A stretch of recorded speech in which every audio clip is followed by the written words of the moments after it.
muhora mwaje mwiteze mugabo abo ku isaha ya nyuma nibo benshi kuruta abo ku isaha ya mbere.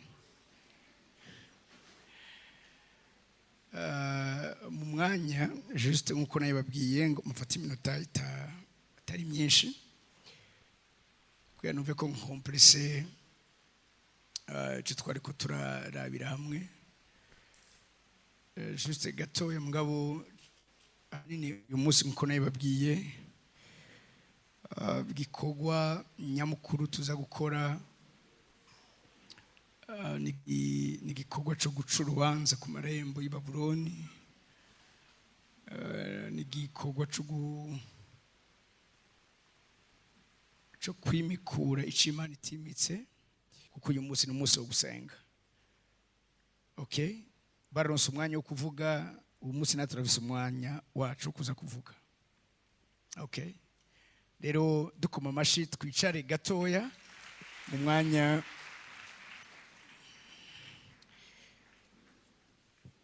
inyuma yaho nitwamara guheza gusenga tuza gukora ico dusanzwe dukora. Ashaka gufata uko turagwana runo rugamba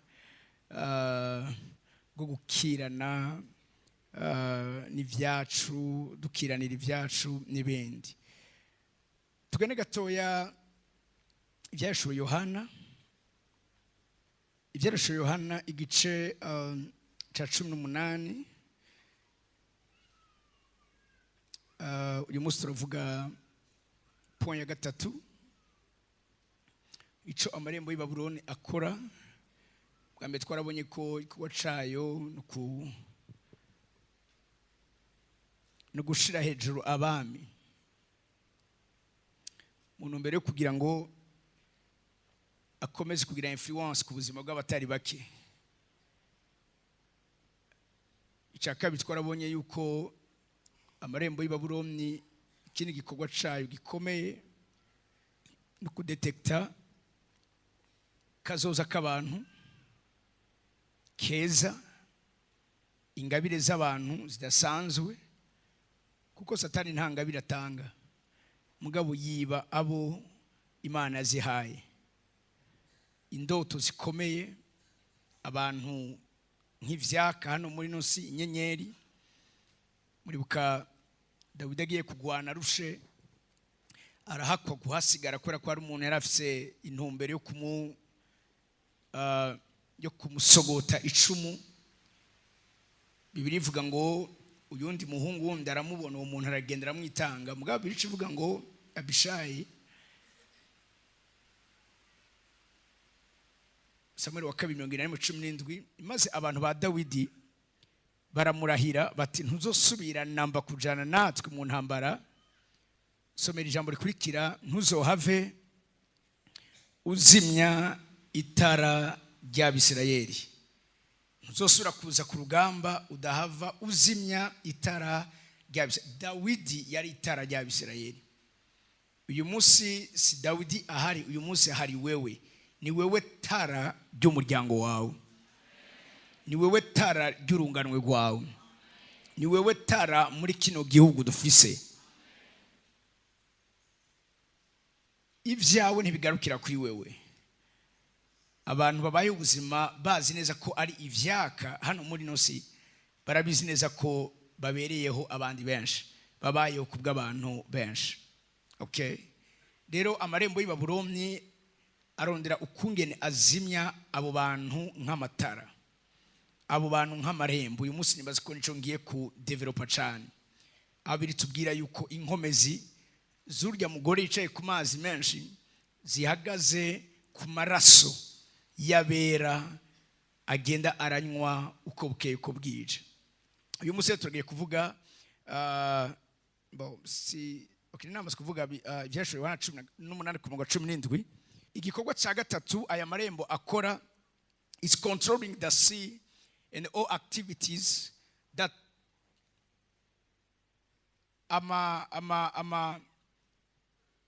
ibikorwa bibera ku mazi. Controlling the sea. Aya marembo yama akora ibishoboka byose kugira ngo ivyarashuro Yohana 18 ku murongo wa 17. Aha haravuga ngo kuko ubutunzi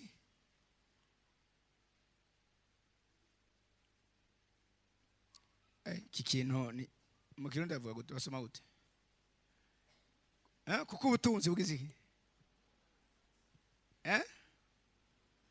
Okay. For a single hour on this world has been laid waste, and all shipmasters and seafaring men, sailors, and all whose trade is on the sea. Ndashaka kajya karongo iyi party siniko twoyita se canke de bavuga ngo n'abatunzwe n'ikiyaga. For a single hour on this world has been laid waste, and all shipmasters and seafaring men, sailors, and all whose trade is on the sea. Ndashaka kajya karongo iyi party siniko twoyita se canke de bavuga ngo n'abatunzwe n'ikiyaga. Chakarongo hano hantu n'abatunzwe n'ikiyaga. Bibiliya irarokonesa yuko hari abantu babayeho kubera ikiyaga. Abatunzwe n'ikiyaga bari uburyo bwinshi. Hari abantu ivyabo bishikamishijwe canke bifashwe bishigikiwe n'inkomezi ziva mu kiyaga. Aba bantu bari ahantu hose. Aba bantu bari mu buzi aho dukorera. Aba bantu bari mu mashengero. Aba bantu bari mu position politique. Aba bantu bari mu rudandazwa. Muga birivuze ngo n'ababeshejweho n'ikiyaga. Mu Cyongereza bavuze sukubeshweho n'ikiyaga, all whose trade is on the sea. Ikibabeshejeho n'urudandazwa rubera mu kiyaga. Barasi kungere bamanipira ubuzima bw'abantu, bagura akazoza k'abantu bakoresheje inkomezi n'amayeri ikiyaga. N'abantu bazi kungere bashobora kuronka inkomezi zo gukora ibintu bitandukanye n'ukungere abandi bari kurabikora bivuye mu kiyaga. Their source of power, ubushobozi bwabo bukomoka mu kiyaga.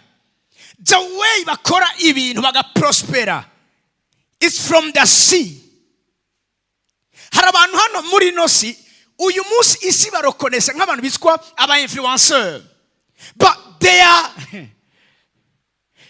celebrities zabo ziva ku masirene. Ingene bakora ibintu bigakundwa n'abantu uyu munsi bari mu entertainment. Ndase kwivuga mu mwanya kuko niso kiza gikurikira. N'abantu bari mu itangazamakuru bafise ibiganiro bakora, ugasanga abantu bakurikirana ntibagira uko bavuga, waraba nta kintu kizima abantu bariko baravuga. Mugabo inkomezi n'ubushobozi n'amavuta abasoboza gukundwa no kwakirwa n'abantu no kurondegwa n'abantu biva mu kiyaga. Their trade is on the sea. N'abantu babeshejweho n'ikiyaga. N'abantu icyo bakora barabizi neza si bitangaza, mugabo bagaragara nk'abantu b'ibitangaza just because of the sea, kubera ikiyaga. N'abantu bafitanye amapakte n'amatite satanique yo mu kiyaga. N'abantu bahoze bagenda rimwe n'imwe muzobabona bazokubwira ngo bariko barakora sport, mugabo bazokubwira amayoga kuri bow y'ikiyaga. Urya mwanya vyitwa yuko bariko baramedita, ariko babinzira en contact n'ivyo mu kiyaga.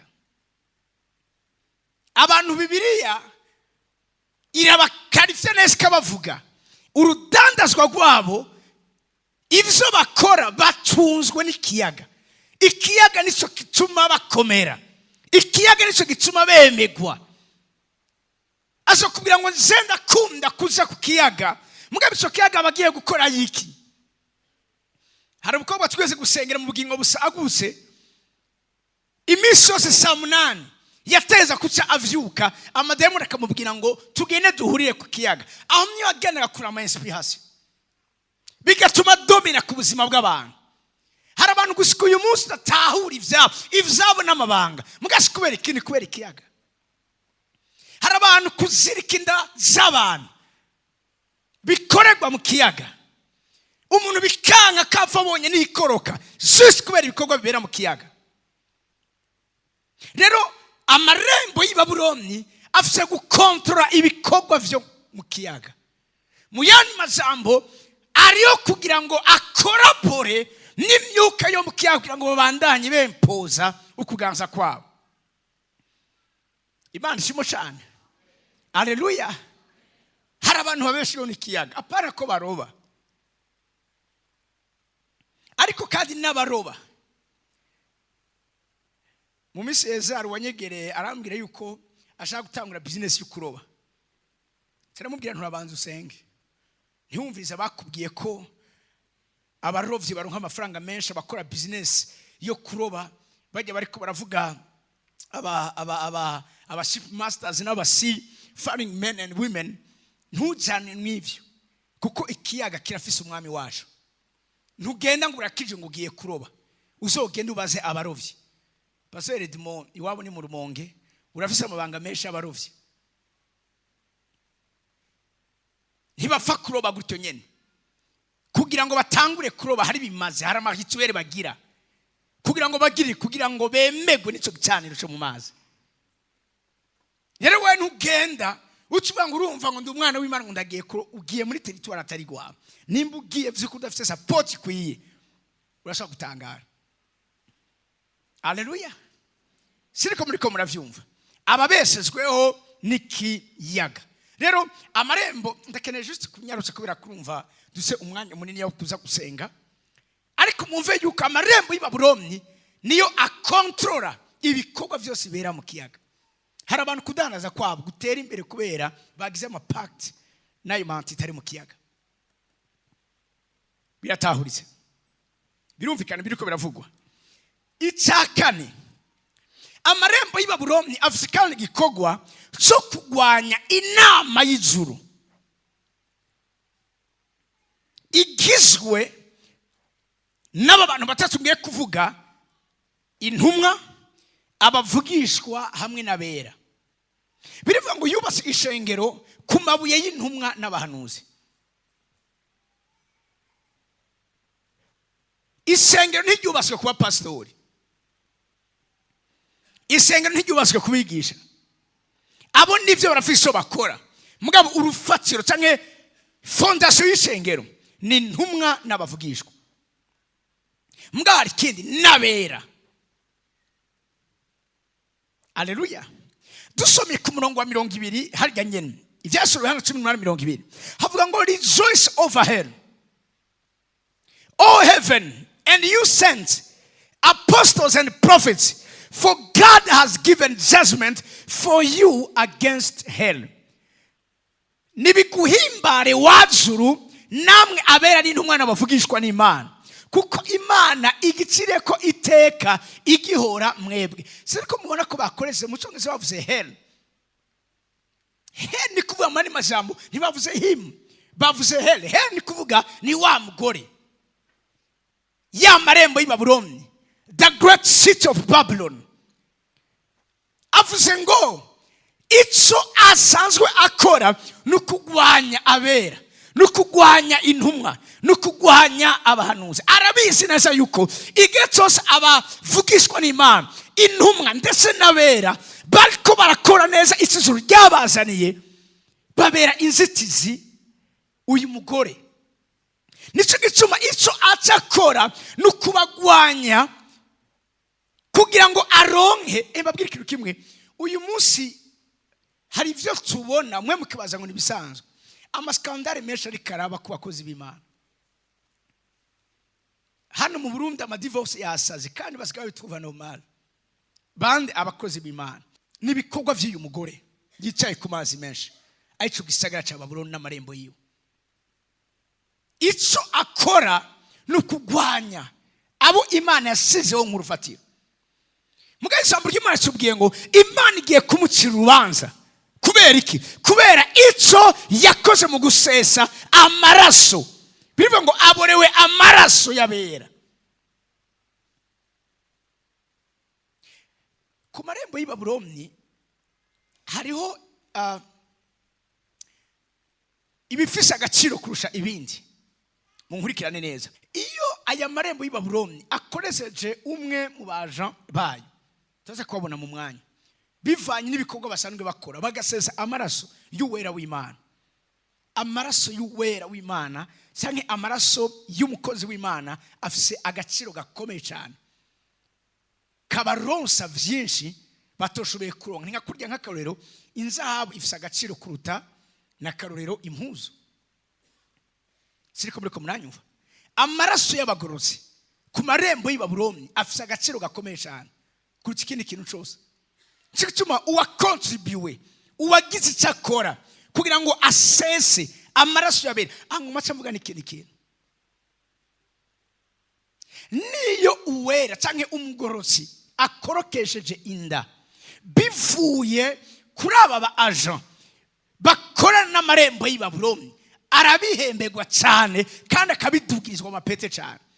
Nico gituma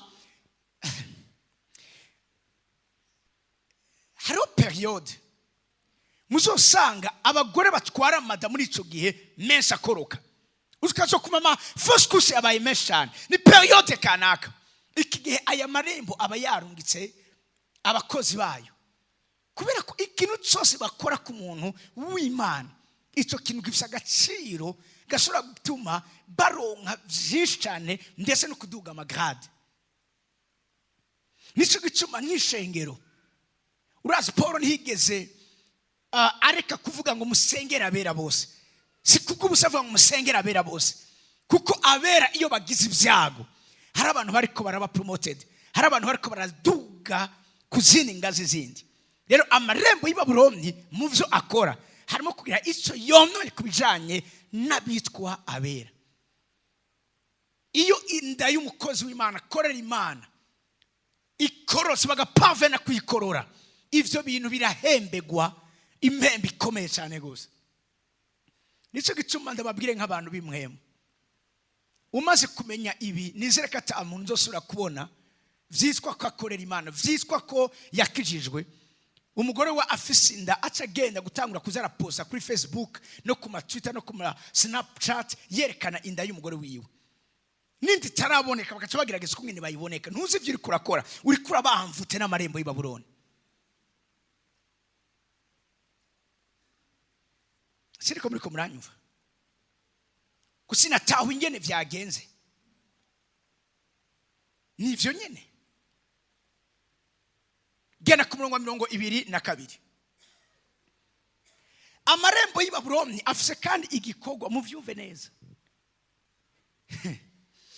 So kuramura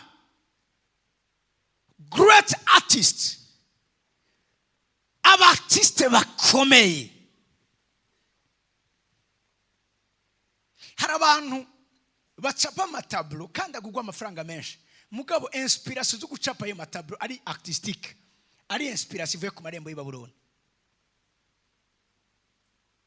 Satani nafata akagiriki aga akonona. Ubundi nanga binabwiye Satani atanga. Abantu baba artiste, pay attention n'abantu bitwa ngo n'abartiste.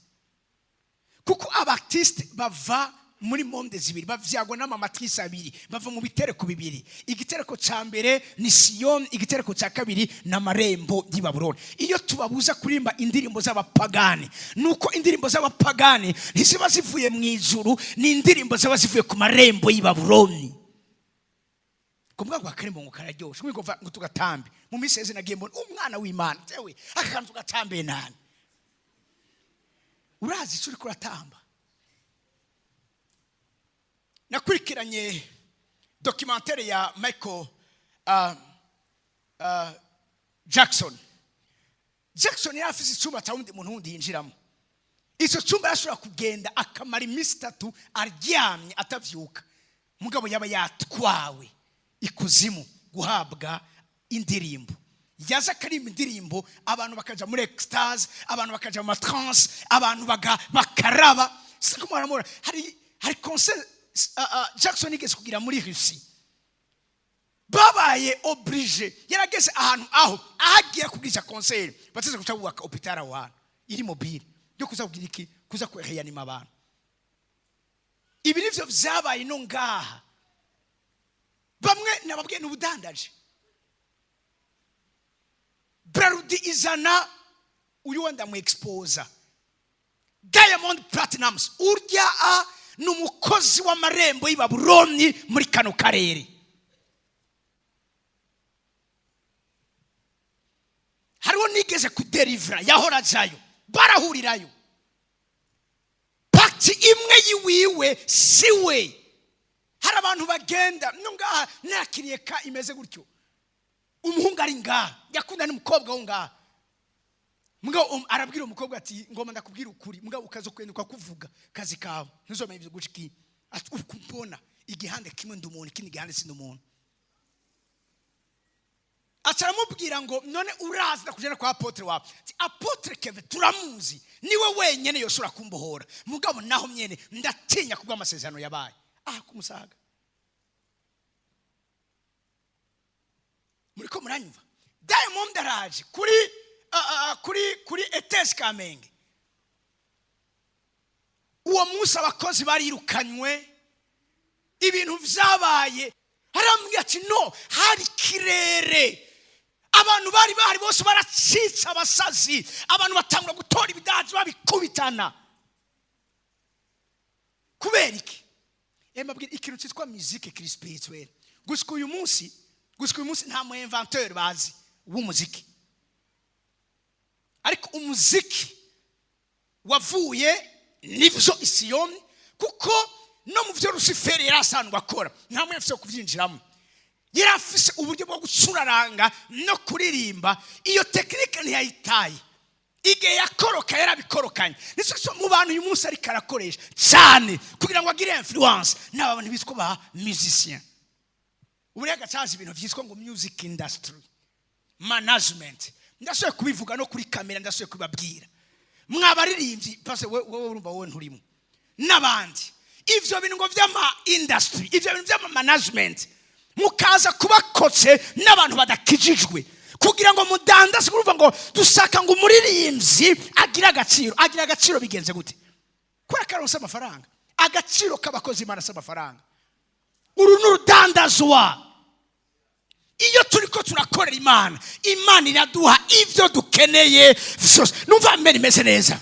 Yesu yabwiye abigishwa biwe ngo nimwagenda ntihagire ikintu na kimwe muzogenda mutwaye ariko nzobabesaho nzobaha icyo muzokenda cyose. Atarababwira bagarutse igihe mwagenda hari icyo mwabuze, mwaranyotewe, mwarasonje, mwarabuze icyo mwambara. Musire imbere mwebwe Imana ikirahagurutsa muri ibintu ruva nyene vya entertainment, ibintu vy'aba artiste. Siri imbere Imana n'ubwami bwayo. Kuyu munsi ashobora kwinjoyinga ingabire Imana yahaye abana bari kuri kudatanze amafaranga. Kuyu munsi abizwa kari abana b'Imana baje kuba ba brand ambassadors bama company acuruza inzoga.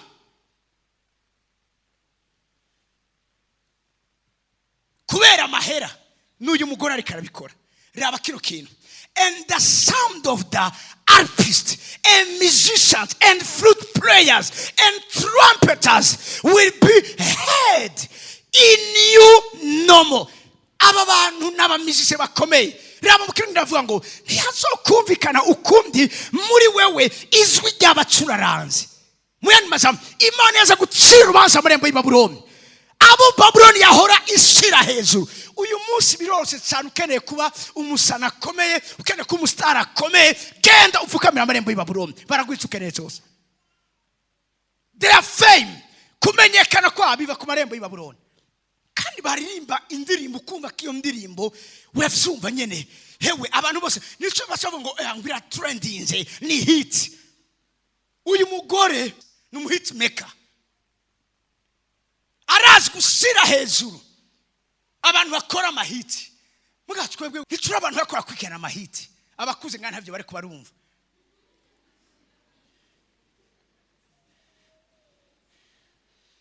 Haleluya. Twebwe nitukurikirana ibigezweho ibinezereza imibiri.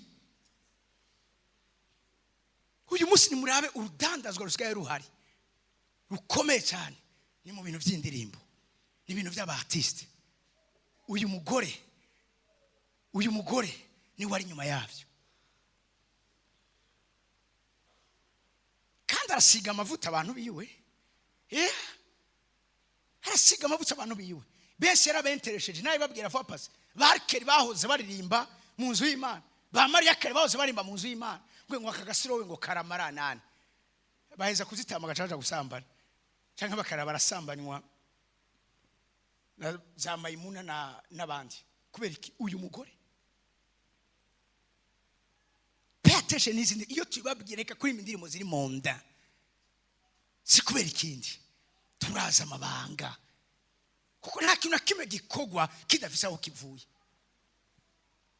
Uyu munsi rero murabe hageze n'ahantu ishengero kubera intege nke na influence y'uwo mugore basikafata indirimbo instrumental zisi bagaca bazishiramwo amaparole y'ivy'Imana.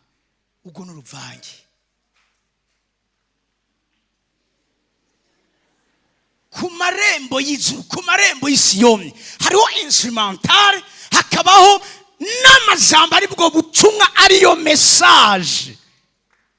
Ntitukene kwenda gukoporora hariya. Icyo gituma uyu munsi abantu baguma bari charnel. Why? Bariko baravanga n'urudandazwa rwinshi. Ngo twosohora indirimbo gute? Babwire ikintu kimwe. Umunsi Rehoboti yo mu Rwanda iva mu ishengero ngo bagiye kugira ministere yabo yo gutangura kuririmba no gukora intuzeye, ico gihe nyene niho barangwe n'amarembo y'Ibabuloni. Gushika uyu munsi ntawe uzirengero rya Rehoboti. Ariko mwibuke Rehoboti ya kera. Rehoboti bararirimba twese tukihana. Rehoboti bararirimba twese tugasaba imbabazi. Rehoboti bararirimba twese kuzura mwemu yera. Rehoboti bararirimba tukumva Imana. Uyu munsi Rehoboti iri he? Ico uyu mugore uyu munsi ariko arakora no kudekonekta ab'Imana hayize ingabire baba artiste, agaca abakura ku isoko ishengero, agaca bajana ku ruhande, ngo niho womenyekana, n'ivyawe vyogenda neza, niho wohitinga, niho uravyumva wogirana amantuzeya. Sindavyase no ngana amatiko ndabivuga, muze mubikore mbwa mubisiko ntabishigikiye. Iki ni igikorwa c'amarembo y'Ibabuloni, kandi nimwapfa amaraso yanyu Imana izoyambaza. Ntituri oblige gukora ivyisi bari iriko irakora. Hama abantu bagaca bahora ngurumva ngo baramenyekanye bova mu ishengero bogira iki. Je m'en fiche. I don't care. Niba kendi urambwira umwana aza kurimba ngaku gicaniro, aza kurimba muri primusique n'amarembo y'Ibabuloni, ngurumva ngo ajanye icubaro c'Imana hariya. What? Urambwira kugiye muri boîte kugira ngo muri boîte haza ubwiza bw'Imana? Come on. Urisoye wowe nyene ubwawe. Mbabwira ikintu kimwe, ikirica umugore ariko arakora, ikirica umugore ariko aronona ariko arica. Numbwira uti nagize intege nke, nagiye gutamba akazi kiko muri boîte, muga ntumbwire ngo wagiye gukora Imana muri boîte. Hari ubundi bwami bundi. Uramasikumva umuntu hagiye kuzimu ngo agiye kubwira ubutumwa Satani. Mugabe bivyo kubera rwarudandazwa, ngo dukeneye ko n'abapagani nabo nyene barimba indirimbo za. For which reasons? Kindirimbo bayirimba badahindutse bituha inyungu yihe? Sivyo gusa uyu munsi basigaye batumira abamajisiye mu nzu y'Imana, ngo n'aba artiste, ngo araje kugira akantu abantu bagatwenga, mukaza mu biteramo vy'abamajisien. Ngo yangurumva ngo simazi, ngo bavyita ngo naba illusioniste. Uko bovyita kose ivyo bikomoka ku marembo y'Ibabuloni. Hallelujah. Hamugaca ubona nyene n'ubuzima bwabo nta butandukaniye. Kera mbabwira ikintu kimwe, ugorotse n'utagorotse ntibashobora kubitiranya. Ariko uyu munsi tubona abantu bacavuga ngo turiko turaca imanza, tuteza guhagera ku marembo y'Ibabuloni, uvuriza tugahangana n'umuco waho canke n'umwijima waho utazi dutera indani. Kusaka kuza kuba umusani mu vy'Imana, ayo n'amarembo y'Ibabuloni. umwe aranyegera ngo muhemuyera ngo yavuganye nanje ngo dupromotinge ngo umuziki ngo abakristo bacu ngo tureke kuza ngo turazana ngo uwo mu Rwanda. Iyo ndirimbye indirimbo sindayiririnje ko ari umunyarwanda cyangwa ari umuntu cyangwa ari umukongomani, je ndirimbye indirimbo y'Imana. Ngo amaradio ngo ahagarike kuzaravuza ngo indirimbo ngo z'abanyamahanga, ngo ico gituma ngo abarivyi bacu batamenyekana. Pastor Pezi ntiyamenyekanye. Nimba utagira amavuta yo gusura kumena ico kirere, reka kurinda kuja gupfukamira urya mugore. Abafise amavuta n'ingabire babayeho ubuzima bwo kurondera Imana, Imana irabakwicira icuwo. Dufise abaririmbyi umunsi nta shengera kigira. Nabwiye Pastor Pezi n'umuntu nazo kubona uko aririmba ngaha ngo wamenyekanye, nzoca ndakwirukanye uwo munsi. Sio mubona rongora ngaha nigatari karagira abahagaze inyuma, nta bintu by'ubustar ngaho, nta bintu by'ubusani ngaho, turiko duhimbaza Imana, turiko dukorera Imana mu mpemu no mukuri. Kuba womenyekana, uyu mugore aratanga kumenyekana, ntacyo bimubwiye. Hari abantu badugijwe nawe, hari abantu badugijwe no systeme ya antikristo, hari abantu badugijwe no systeme ya Babuloni, baracunga baramererwa neza. Raba bamwe n'aba soundman, raba uyu munsi abarivyi batangwe gusohoka mu ishengero, bakene gukora ibintu byabo. Ishengero si ry'umuntu, ishengero ni rya Kristo. Ikintu cyose uzoshaka gukora hanze y'ishengero udafite support y'ishengero, umenye neza kuri kurahamagagwa n'amarembo y'Ibabuloni. No bahuburoro bwishana. Haleluya, haleluya. Abantu bagera bakora ibintu by'utugenegene mbwa bakayikorera, uravyumva bari korondera inyungu zabo. Nusiri kwabona mu nzu y'Imana. Mbabwire ishengero ni isoko, ni irembo. Yesu yavuze ngo nzokubaka kishengero ryanje, amarembo y'ikuzimu ntazorishobora. Ikintu cyonyine gishobora guhangara amarembo y'Ibabuloni ni ishengero, that church. Ivyo ukora vyose uze mu nzu y'Imana. Nguva ngo sigafisa ngo akazi kenshi ngo mirimo misifurema birangura kuronka imyanya uri kurasabwa.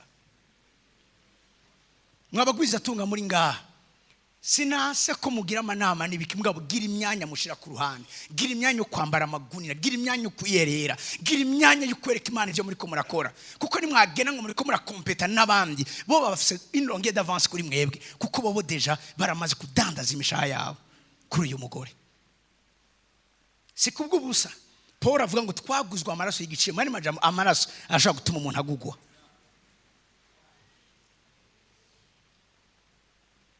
Haleluya, haleluya. Iyo dusomye Abaheburayo 10 gwera ku murongo wa 4 bashaka kwama gatoye ndace ho gatoye. Haleluya.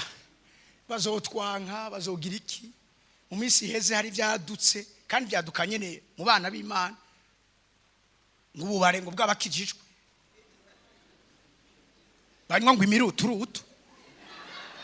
No ntubona aba bose batwenze nabagiye kuyinywayo. Umunsi umwe sinzovyibagira, umuhungu wanje awunyoye ntiyarazi byari kararinywa, araboregwa. Rero abakizi byo baborewe ni blague. Bashobora cyangwa ngo hewe murango hajya ngo ntakunwa amashengero yose ngo twoje hamwe ngo tukora ngo tuza turasengera hamwe. Ico ciyumviro kije wanyoye kivuye he? Hashitse muhira atangura kubwira umugore w'ingena mukunda, uravyumva ngo muganga akumva ngo ninzu abamo ngo yarayiguze ora rapanze. Asarabwira umugore bati mugabo sheri urukundo kumengo no gwamagendo. Aya majambo y'urukundo kumengo arana ari karava. Numva umengo sinde original. Ya waborewe wanyoye. Uzingo zasambutse uzi benshi umunsi bavuye mu ishengero ni wari korazana uburoberi mu nzu y'Imana. Pava ngo umuntu ngo asengera ngo hageze hose ngo simaka ngo uyu munsi umuntu ngo agira ishengero. Kubera iki? Uyu mugore wo ku marembo y'Ibabuloni. Kuko bitashoboka ko amaraso raba kino kintu ashaka amaraso yawe cyangwa amaraso y'ikindi kintu. Abaje kutwamvuta bakoresha amaraso yawe cyangwa amaraso y'ikindi kintu. Raba amaraso y'amafizi n'ay'imene kakuraho ivyaha. Nico cyacumwe hamwe yaza duga kuri 3 hariya ni article ngaha batubwira ariko muri ivyo bimazi hari icibukiriza ivyaha uko umwaka utaje kuko bidashoboka amafizi nayimena kuraho ivyaha 5 nico cyatumye hamwe yaza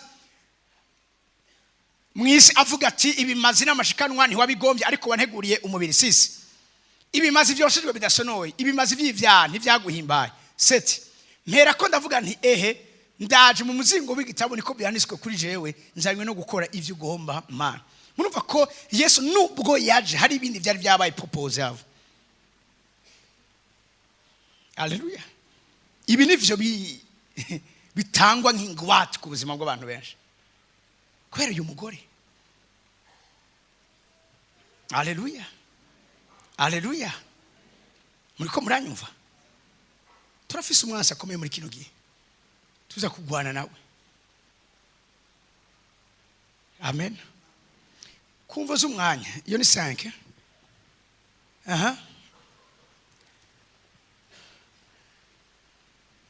6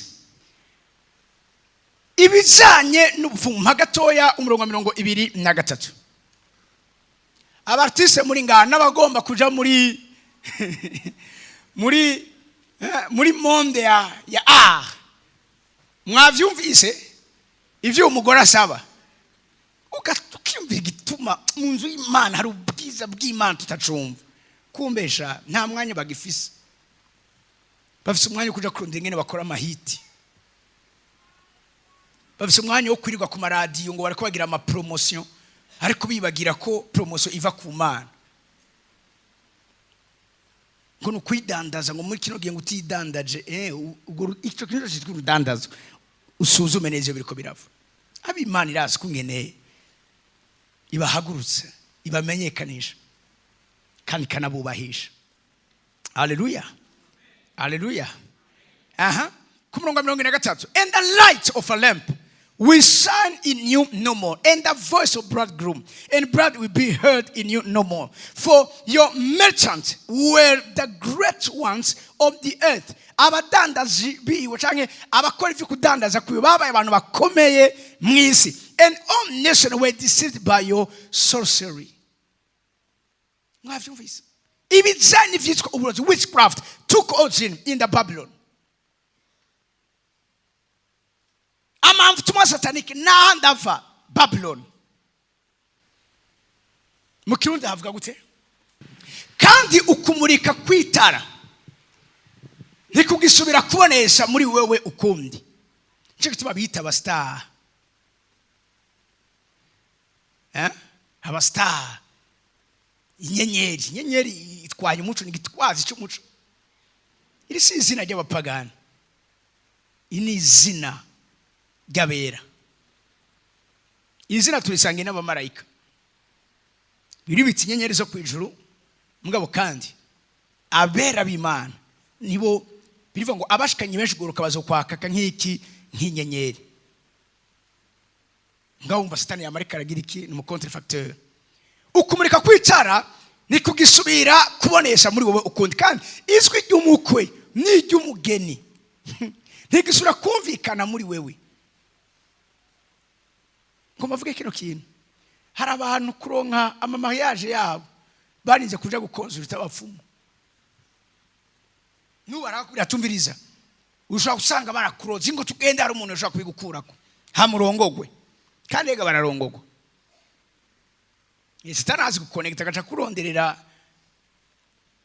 uyundi akamuzana mu gahura ariko ibintu bizokwirikira muri uwo mubano. Yesu we birateye ubwoba. Mwana majambo hari amamariage atumwa n'uyu mugore yicaye ku mazi menshi. Si ivyo gusa ubiriza ngo abadandaza bawe bari abahamba bakomeje. She made them great. Barabahambaye bo kwisi kuko amahanga yose yahendahenzwe. Mwavyumvise? Ahacaruka rya jambo rya envoûtement. amahanga yose yahendahenzwe niki n'uburozi bwawe. Muco nzavuga ngo n'ubupfumu bwawe. Upfuma ariko ubahendahenda. Kicebe ndabigukoreye. Narababwiye umudamu adushingiye ntahe ejo muri kiruti ya kabiri. Yaronse umwana mikora cy'ubugingo busagutse. Yari yatwahana umupfumu amubwira ati uzana impene ukizovyara ariko nawe uzovyara. Mwana majambo agiye kuri kweshanja nta mwanya mfise gushaka kubivuga. Mugabo mwisi y'imhemu baremera ikintu cyama exchange, ikintu cha replacement. Iyo avuze substitution babashatse kuvuga iki gusubirizwa. Nico Yesu yakoze. Umwe atigeze kumenya icyaha Imana muhinduye icyaha kubwara. Biremwe mwisi y'imhemu yuko umuntu ashobora gufata ikibanza ciwawe. Je tuma nababwiye yuko iyo bariko baragura ibintu ku marembo y'Ibabuloni bashaka kugura ubuzima bw'iwawe ukaba ubuzima bwawe bakaba ubuzima bwawe. Ndiko nigisha ibijyana n'amabanga y'ibicaniro. Nabwiye umupapa afite imyaka 90 ari kumfiro. Umujene wo mu muryango wiwe, umuneve wiwe. Acagira accident afite 17 uwo mwanya nahejije gupfa wa mugabo acava muri koma. Acarakomera.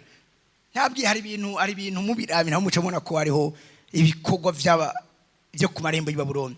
Ugasanga umumama cyangwa umupapa yamaje guhamba abana biwe. Undi uko siko ibintu bimeze. Abana nibo bo guhamba umuvyeyi, umuvyeyi wo guhamba abana. Siko muri ko muravyumva. Ngo gasanga yamareka arabaherekeza rimwe kabiri gatatu kangahe. Uwo muntu mubibaza ko ari ibintu bisanzwe. Hari ikintu cyakozwe aho hantu. Haleluya. Haleluya. Muri ko muranyumva. Nimba bari bite ntavyo nzi kurumva abantu benshi muri no misi abantu barikunda kwera uwo mugore wo ku marembo y'Ibabuloni. Ntacu umuvyeyi mubwiye ko yica ubuzima bw'umwana wiwe wakaronka ivyo akeneye mubwiye. Hari wonzi n'ubuturi ko turahangana. Yisha umuhungu wiwe. Ibintu byose umuhungu aguze by'agaciro amazu byose byandika kuri se kandi afise umugore.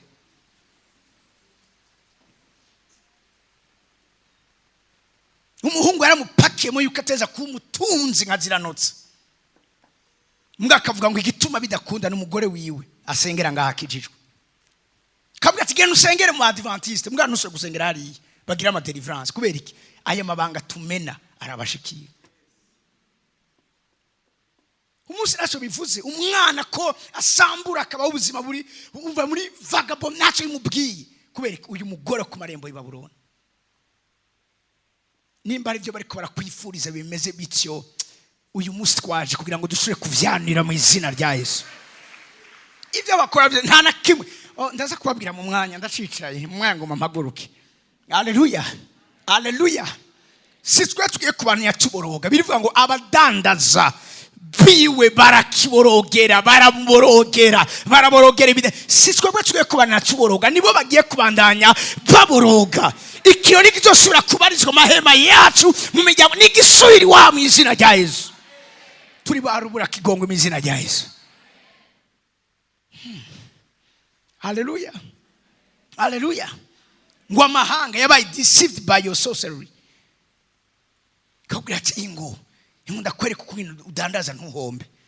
Ingo hari uraho imisi yose yamaheza kare kudandaza imbere y'abandi. Kumbe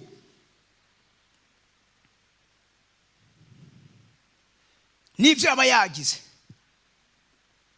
Yari afise restaurant agatekesha amazi yagiye gusaba mu bitaro bifise amamorgue.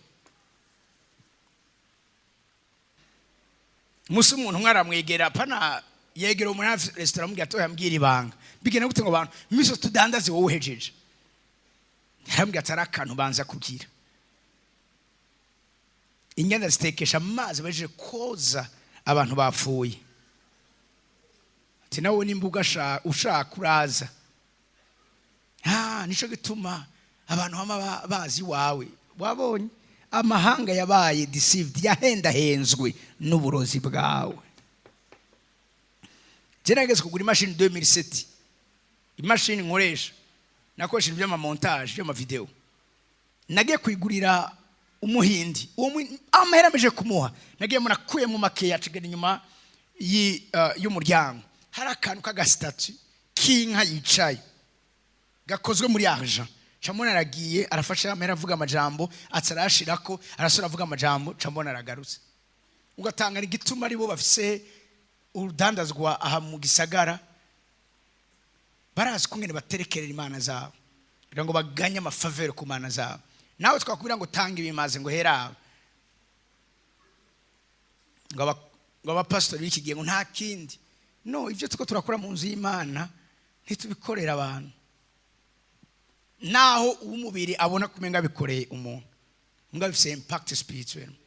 Yesu yabwiye ngo naragwaye ntimwaje kundaba narashonje narinyotegwa ntimwangabure ntimwamayishonwe narafunzwe ntimwaje kundaba naragwaye ntimwaje kunsuhuza ngo bazomubaza ngo wagwaye ryari ati urya yaragwaye yari jewe. Muriko muranyumva turashari kumwe icanyuma provoking and causing persecution of the prophets and the saints. Ngoma ndangirize nga hama dusenge. Uyu mugore niwe atuma haba ihamwa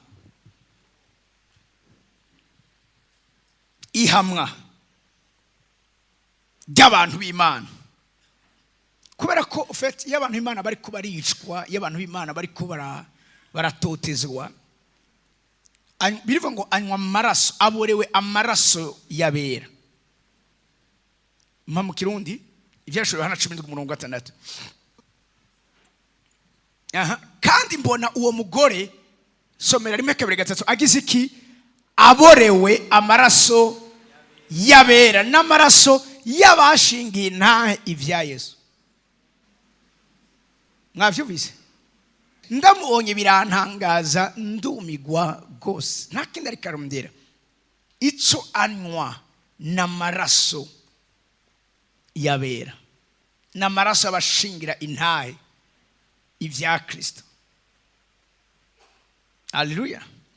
Makandi arikinishishima yiwe 18:24 and in her was found the blood of the prophet and the saints and all who have been slain on the earth. Kandi muri ico gisagara Babylon umviriza mugumana nanje gatoyi ndageze ahantu hakomeye muri ico gisagara amaraso bavugishwa n'Imana n'ayabera n'ayabisho bo kwisi bose niyo yabonetse. Ninde ari karica abakozi b'Imana uyu mugore andavuga mu buryo bubiri. Hariho abakozi b'Imana bapfa bari kubashingira nta kuyadoje kwisoma muri chapitre 17 abo bagafa Yakobo yarapfuye abera barishwe mugaye n'abandi amaraso yabo ari uko babaye deceived ari uko babayamvute mu nyuma Satani akabarekibera mu nyuma akagira iki agasesa amaraso yabo. Abo n'abantu babagiswe babaye faible bahoze bari muri muhema ariko uyu munsi bose bari mu vy'umubiri. Ijambo ry'Imana guhishurirwa n'amayereko bisigari imboneka rimwe. Uyu munsi nukuza kubira abantu ibintu binezereza amatwi yabo abo nabo n'amaraso y'abahoze abakozi Imana uyu munsi abazwa muri iki gisagara cyitwa Babylon. Abantu uyu munsi nta kindi bariko bararondera arondera kungene n'ama prestige. Muriko muranyumva ikintu cyose yumva umengo kubahwa hari wigeze kumira ati je umunsi Imana yo ntizi izina ryawe ikantiza ari rya sengero ry'iwawe ati ze sinoguma ndukundi Thomas wowe umeze gute harambye ati bireke sinosubira gupanga ati kumva ko apotre ke vapanze muri kino gihugu afise sengero nk'ijya afise ba honorable nk'abafise abagwiza tunga nk'abafise akaba gipanze Echo bimbariye nanova mu inosi ntabayo mu nzu yiwanje ariko ndiko nkorera umwami wanje mbabwira ikintu kimwe afumba tuyikiganza nta utohazwa mugabo sindi wo kugira ngo mpiganwe na naka ngo yagize ngo umukozi w'Imana ifo kubufisi bufo kube ivyo sivyo n'uyu mugore areka rondera maraso yabera asesa Imana ikene n'umutima uhimbara uyihimba n'umutima igorokeye kandi no guca bugufi.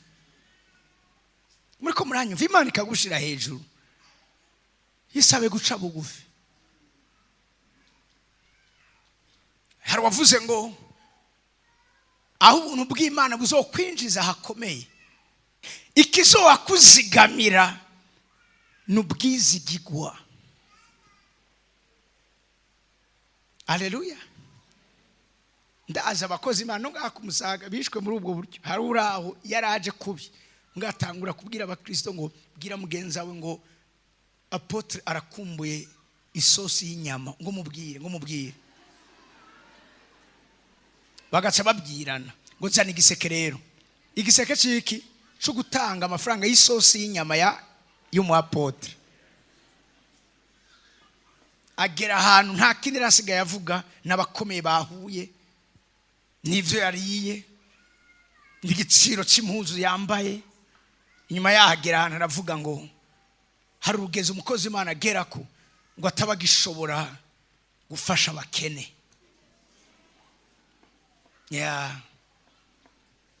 Ngo kuko ngo n'abarundi barayamaze ngo amaboko areha ntiyagira iki.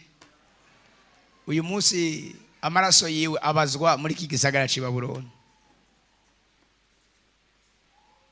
Bimwe yakora babwira uyu munsi Israel mbonye uwo muhamagara udafise ibihumbi 50 by'idolari pourtant hawe ingabire n'Imana.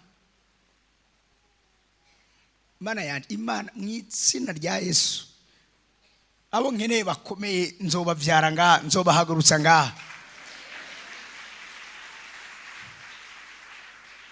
kugira ngo aze kugira ikintu nukuduhenda, nuguhendwa n'amarembo y'i Babuloni. Ukumva nyene bigumba mugabo buzima ntibigeze buhinduka. Mugabo ya mafaranga woja kuyafashisha abakene, woja kuyubakisha amashengero, woja kuyakuramo umugambi wogira impact. Mugabo $50,000 musi nta mafaranga ngana gute? Miliyoni amajana ngahe? Hafi amajana ne, right? Ko umuntu aza kuririmba gusa indirimbo ngo akuzanire fure, nabo bantu baje ntibagaruka iwawe kuko niwe yabazanye. Agiye barajana. Ukaba ufise ishengero rimwe abakene batagira ico barya, mugabo uri kurazira ngo abartiste bakomeye kugira ngo uronke amafoto werekane kuri gitangaza. Ninde yakuroze?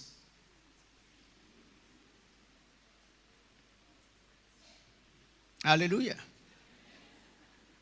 Ngurumva ngo kugira nze Mana yanje ngwifa kuvugana management y'uwanje ngo ufate kugira ngo mpaguruke ngo d'abord ngo igitoro c'imodoka amasingendera mu modoka yari yose gukota imodoka imezuku. Hanyuma kandi urumva abamvugiriza hama na backing ubu abantu basigaye baririmba bamanje guhembwa.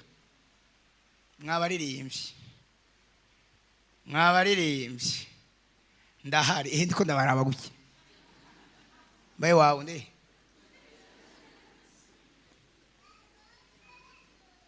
Uraskin Dawidi yamye aririra yavuga ngo Mana ntunkore ko muhemu wawe. Ufise muhemu Imana ntananiza abantu. Umunsi umwe harabaje kubwira aba MTC ngo no, ngo abantu bamaze kwandika amateka nkamwe ngo afise izina nk'iryo mufise ngo pana kuja mu bushengero bwari bwo bwose. Kweka kwitaba ama invitation ariyo yose ariko n'abana biriyereko ntaco bakora tutagiye inama.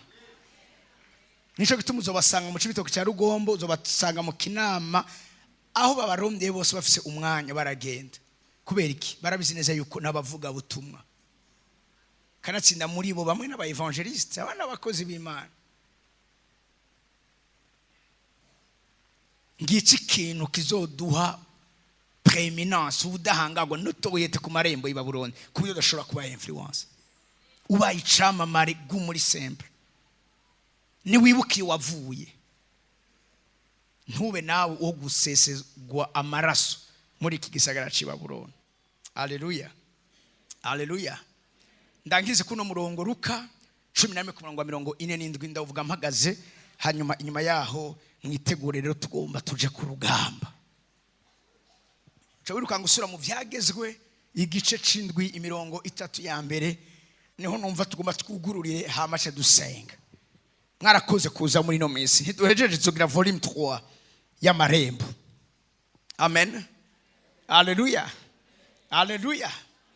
Niho muri havuga ngo muzobona ibara kuko mwubakira imva z'abavugishwa n'Imana basogokuruza banyu aribo babisha. Havuga ngo who to you For you build the tomb of the prophets. Mwubaka imva z'abavugishwa. Ugasanga abantu bariko barakontribuwa mu kugira iki, mu kubaka imva z'abavugishwa. Mwana masha mu kwica abari bafise imihamagaro y'Imana. Erega no mwishengero hari abatwica. Haleluya. Hari abatwica. Umuntu akaza arondera iki? Arondera inyungu ziwiwe. Ninde yabarozi? Bana b'Imana. Iyi nzira iyo mu bwami bw'Imana twemeye gukurikira iraga. Kandi aho yasezeranye ko tuzokwama tworohewe. Mugabo yaravuze ikintu gikomera avuga ngo ariko ndi kumwe namwe gushitsa ku muhero w'isi. Woshobora guhomba, woshobora kubona uri kurarenganywa, ariko gumya ukwera kwawe. Hari igihe kimwe Imana izogushingira intare. Hari igihe numva ameni message muri kibanza. Hari igihe kimwe Imana izokora iki? Babandi bose bakamenya ko by'ukuri wasenze Imana atari bayari. Numva ameni yanyu muri kino kibanza. Haleluya. Ariko ntidusesegwe amaraso muri iki gisagara. Aya majambo ngiye kuyavuga muhagurutse. Gusura mu byagizwe. Giki cyo tugiye gukora. Mwari muzi gituma Imana yirukanye Satani mu ijuru nakibabwiye, ni kubera urudandazwa yakora rutemewe. Mwari muzi gituma amahanga ndwi yaba ikanani Imana yaciye ko urubanza, ni kubera nayo nyene urudandazwa bakora ibizaye n'ubupfumu n'ibindi. Igihe cyose umuntu ahagurutse kugira ngo ahangane n'urudandazwa ku marembo y'Ibabuloni, uyo muntu arafise support y'Imana. Imana iri mu ruhande gwe. Numva amen imeze neza. Uwo muntu wese ari karondera justice, uwo muntu wese ari karagwanira ubutungane, uwo muntu arafise support y'Imana kuri we. Birashobora kutora kuko turi mu isi urumva nyene irimwo mamoni, irimwo imana y'iki gihe. Mugabo yaravuze ikintu gikomeye. Yaravuze ngo ndi kumwe namwe gushitsa ku muhero w'isi. Umviriza ano majambo. Somera. Turi microphone somere. Tugiye kuja dusenga. Uhoraho Imana yanyu niyamara kubashikana mu gihugu mugiye kwegukira, agasohora amahanga menshi ngo ababise, Abaheti n'Abagirugashi n'Abamori n'Abanyakanani n'Abaferizi n'Abahiwi n'Abayebusi, amahanga ndwi abarusha ubwinshi n'inkomezi. Bibiliya iravuze ayo mahanga arabarusha ubwinshi n'ubushobozi. Ayo mahanga arabarusha ubutunzi.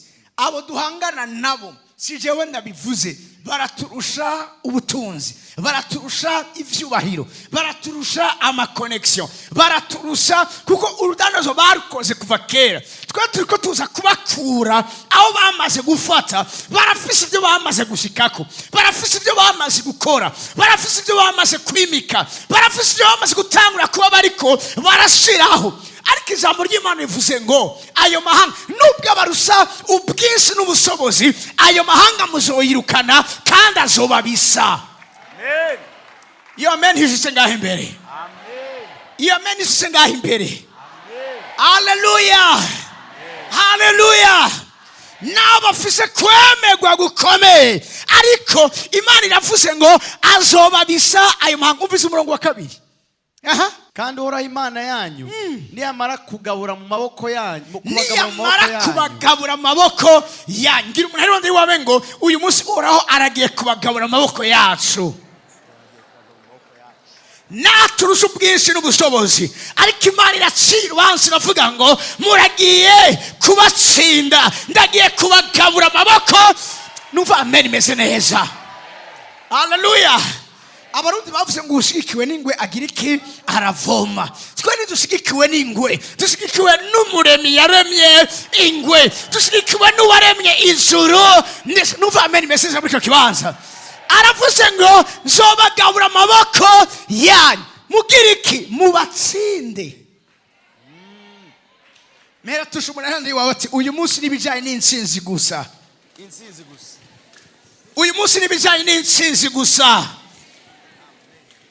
Hallelujah. Hallelujah. Hallelujah. Ko bashaka kutwempoza umuco wawe Babuloni yuko tudandaza ingabire zacu, turagiye kubatsinda, uraragiye kubagabura amaboko yacu. Muribuka ya naye ya Kolomoni, muriko wumva papa wiri ingene yapfuye yamubwiye ngo uracyari muto, gukorera Satani no kumukurikira ntacyo bimaze.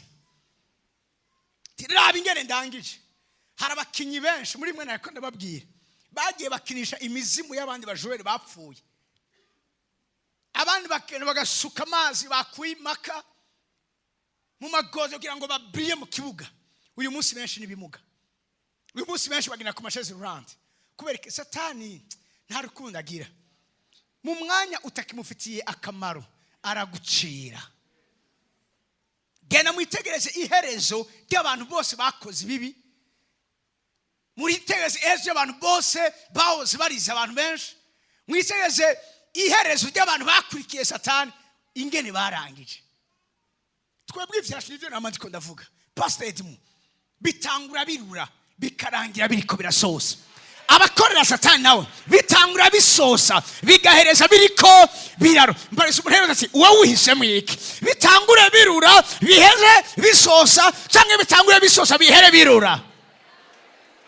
Itoma nkazo kwifira nk'uko abagorotsi bapfa. Hallelujah. Birivuga ngo abakurikiye Uhoraho ngo no mu busaza bwabo bazoba bacama. Numva amen imeze neza.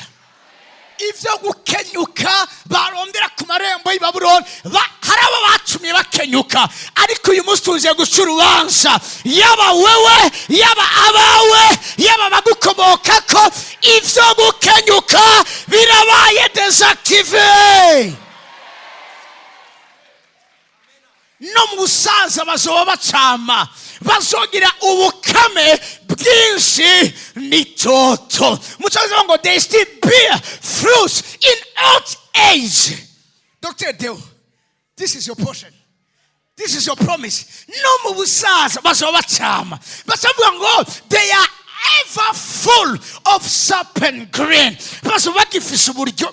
Numva amen imeze neza. Nibande bumvise wa mutama heruka kwitaba Imana, yakora Imana yitwa Ndikunkiko, pastor wa mbere cyangwa umungere mukuru w'isengero ry'Ikiremba. Oh, no mu busaza bwiwe yaravuga ngo mwamavuta we muhemu yera wampaye zo kuzigama. Oh, hallelujah. Uyu ni umugabane w'abera b'Imana. Iyo amere kwe kuyigumanye. Kutavuga amen ndakwibutse kare yamvutuma satanike. Numva amen imesesa muri cyo kibanza. No mu busaza bazoba bacama. Abakiri bato muzosaza, kandi muzosaza neza. Abariko barakura ntiharagera ko mugenda. Turacabakeneye, turacabashaka. Mubandanye kuguma n'itoto. Amashimesi ku mwami w'abami. Abagiye kumarasanda imyaka yawe, abagiye kumarasanda ubuzima bwawe baragiye kuboroga. Ndabasarisha gacha muri kino kibanza, ndabasarisha gacha muri kino kibanza. Biravuga ngo n'abadandaza barakiboroga. Iruka kuri 18, iruka no ni 17. Barakiborogera kuko atawukibagurira ibishorano vyawe. Urazi aho umuntu ajana ku isoko yarazi ko baza kumugurira, ariko agataha batamuguriye. Uko niko bigiye kugenda hejuru ubuzima bwawe. N'abadandaza bo ku isi barakirira. Iki nico tugiye gutangaza. Aba badandaza bo ku isi bariko baravuga ni babandi batandaje ku marembo y'i Babuloni. Baragiye kurira, baragiye kwicurikira, baragiye kwicwa ni ntonto kubera ko ibisorano vyabo ibizanwa n'ubwacu ntawe ukibibagurira. Ibyo Leviyata ibaha ntawe ukibibagurira. Abari bibaza ko bashobora gutanga imisaya yabo bakamenyekana, baragiye kubivamwo. Iri jambo riragiye kubashikira, ubutumwa buragiye kubashikira. Haleluya, haleluya, haleluya. Mbabwira imyaka yose Imana zo kurestora imyaka yose zigeze amasiko zirajya ibyacu. Nicyo gituma ineja meta ntiyararengerana. Nicyo gituma uyu munsi twaje ngaha tugiye gutera abadandaza amaborogo batigeze bagira, intuntu batigeze bagira, agahinda batigeze bagira. Iyo menshi nuvuga icumi yigumana. Haleluya. Ibisorano byabo ntawe ukibagurira. Abazo bagiye kudandaza uruvyaro rwawe, bavuga ati uruvyaro ntibikunda. Subiza yukuye. Umuntu umwe negeze kwasinga iyo ntahe. Umuntu umwe jena nizikara umugenzi nanizi byagenderamo. Hagati aho uyu munsi abarozi n'abapfumu bakomeye, saba peiza n'aba intellectuel n'icabwenge bari bien parfumés, bafise fraîcheur, bavuga igifaransa neza n'icongereza neza. Nuwo nawe niko yarame mbwa ntavyo narinzi. Hama ndamubwira nti bantu uramfasha. Bari baje kunyiba imashini. Iyo mashini narayikunda cyane, yarimo ibintu byanje byinshi byake. Hanyuma mugabo arambwira ati none shakwiro ishaka cyane, ndayishaka cyane. Kama ni sawa. Ikizosabwa cyo je nditeguri nubwo no mafise amafaranga yo gutanga ikibona amaso nzoyagurana, ndakeneye iyo mashini. Cyose nta bintu byo gukomprometa birimo jewe. Je nduko. Acegena ku mufumu. Pasa so nagena ku mufumu. Aramubwira ati hari umugenzi atakaje imashini. Amafaranga yose ariteguye kuyatanga kugeza iyo mashini ibonetse. Afate sawa. Tiyayibiwe he ndamubwiye. Nayiwe mu kibenga hani kuri Samedi. Kuko hari ku irembo ry'umushinga naye Midogoro. Hanyuma uwo mufumu atamubwira ivyiwiwe. Agize gutya.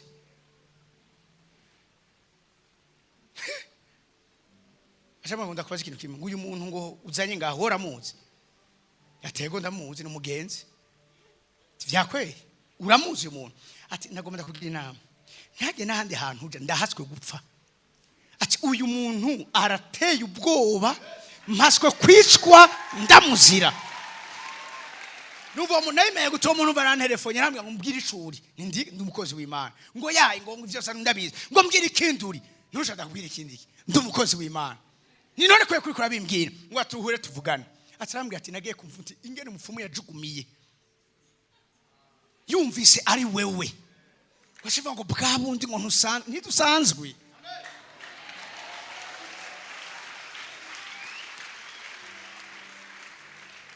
Undagiye hari mu Gatumba.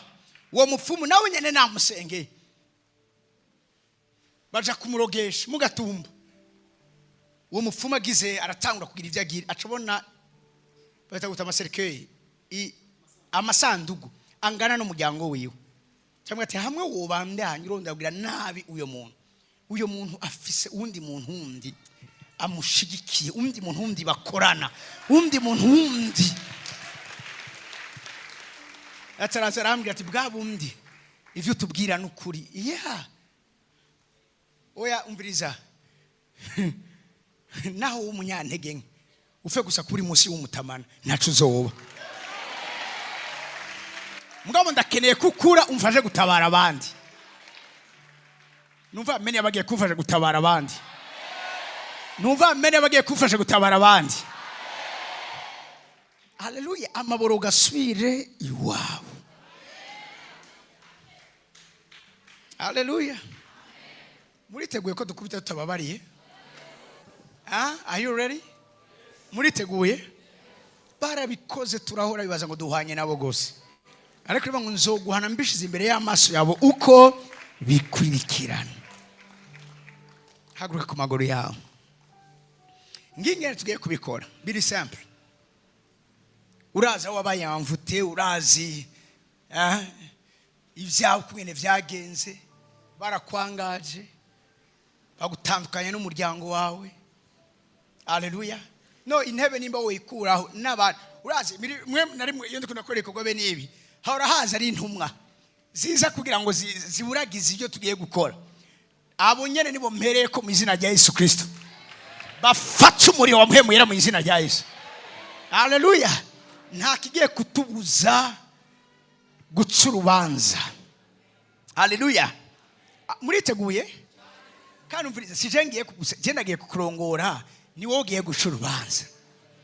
Muriko muranyumva? Ni wowe ugiye guca urubanza. Ndabizi ndiko ndigisha mpemu Imana nagutwara kwereka ivyaranguwe, ivyaguzwe, ivyawe urumva nyene vyagenze. Ukungene uri kurarenganywa n'amarembo y'Ibabuloni, ab'imyaka yabo Satani ariko aragenda, uravyumva ayiprofita we, abandi bamerewe nabi, byose mwagiye mubibona. Ingene dose yiwawe uravyumva bafashe barayihamba, abandi biranyaruka we bikanka. Imyaka ni imyaka, kubera Satani akeneye yuko usubira kuba guhura n'abawe. Uyu munsi n'umunsi wo guca urubanza. Rasha brase ya bova. Uyu n'umunsi wo guca urubanza. Duhe melodi yo gusenga. Uragiye wewe nyene ubwawe n'ijwi ryawe. Kandi umviriza ndagusaba ntusenge mu ntege nke. Aho vyakabere ni kera. Nimugiye gutuma abadandaza baboroga kubw'ibidandazwa byabo bitakironka bakibigura. Nagomba kubwira yuko udakwiye kwifata nkaho umengo warishuwe. Ambara ibigwanishwa tugwana. Amamvu tuma yose uyu munsi abe cancelled mu izina rya Yesu Kristo. Kuko ico nico cyatuzanye. Twaje kwanira gukora amanulation, amakontra yose yabaye. Ubizi utabizi, ayo suragiye kuyanira. Ama connection kanaka yaza kwishaka tariyo y'abantu bamengo n'abakunzi, ariko bafise mission yo kugutandukanya no gukomera kwawe. Nico Imana iguhamagarira. Ivyo byose umunsi biragiye gutandukana nawe. Akaruru k'intambara. Marabo savratesh. Ndazakuba abana b'Imana n'abari mu ibarabara n'abari haje muri parking ahuriza mu ijwi ryawe. Sharabaseti. Garukana ibyawe. Imana yacu ni Imana ihamagara ibitariho bikabaho.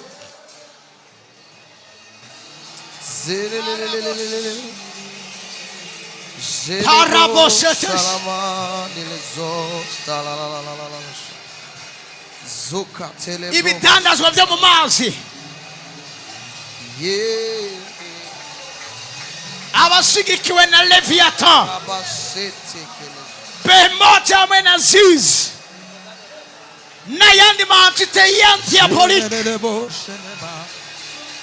Kuva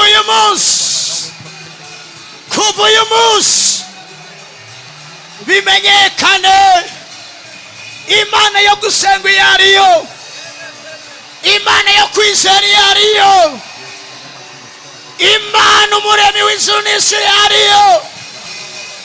Twaje ku musozi Karumeli,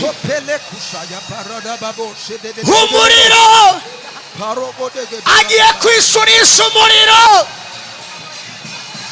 Desativa ikintu cyose, kubitasi ikintu cyose, sangangura ikintu cyose. Iyo ngwara abana b'imfura bari ngaha n'izina rya Yesu, imyaka baguze irabayanire, irabayanire. Icyafashe urubyaro rwawe, ikigutera ubugwayi, zamura ijwi ryawe, zamura ijwi ryawe. Daradabashata kaparia de Rokoto pele gele de begere de baba baba shende de pele Push. Now so sohora n'abandi bavyeyi. Now imanza nkuru. Zidasanzwe umunezero zitaha iwawe.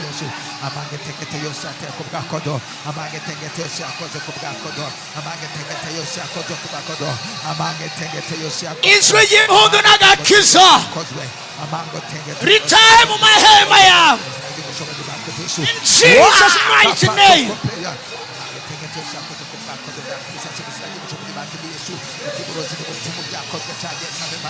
Sansagura, menagura, siribanga.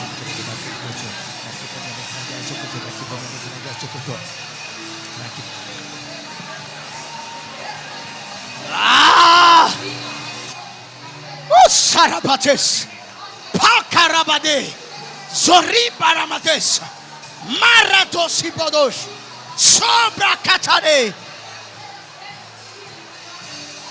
Ahanyene, Ahanyene, Ahanyene, Pimenye Kane Kariwe Mana, Ahanyene, Pimenye Kane Kario Soyos, Ahanyene.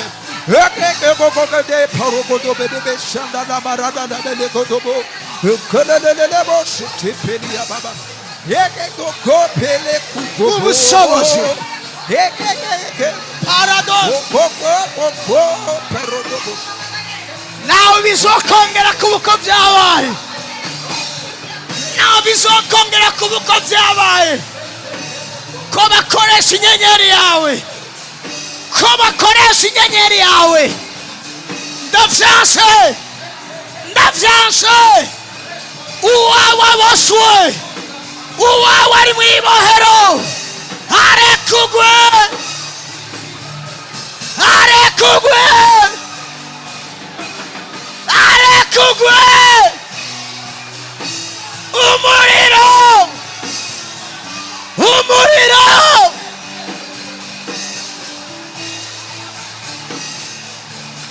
Paradose kataya. Rebadado sakata.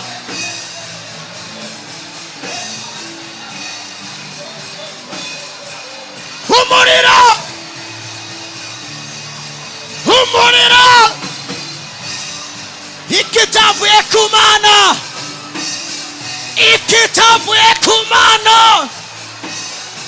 Ikitavu ekumana. Sos.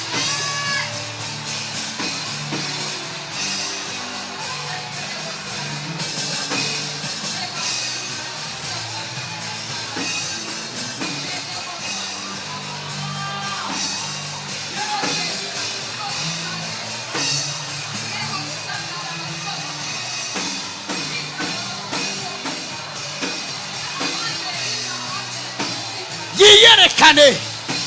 Yigaragaze. Yiyerekane. Yigaragaze.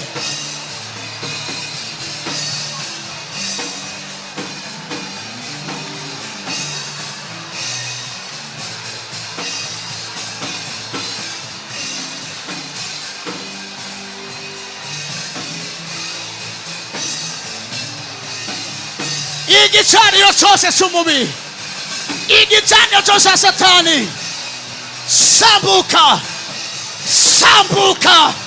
Sambuka. Sambuka. Ibyibwe byose bigaruke. Ibyibwe byose bigaruke.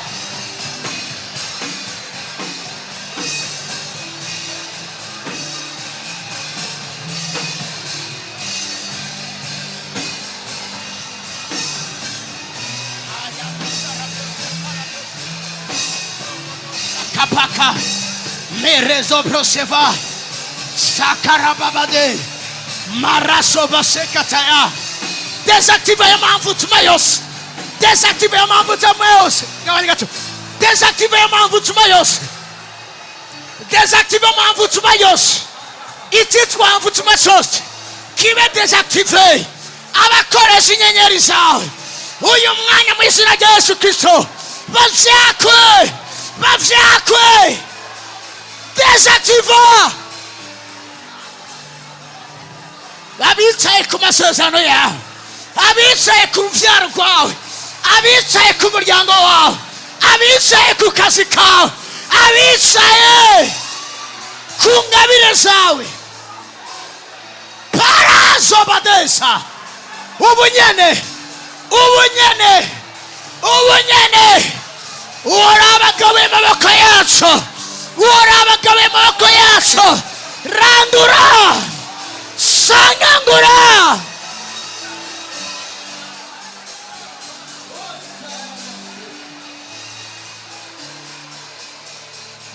barabiborogera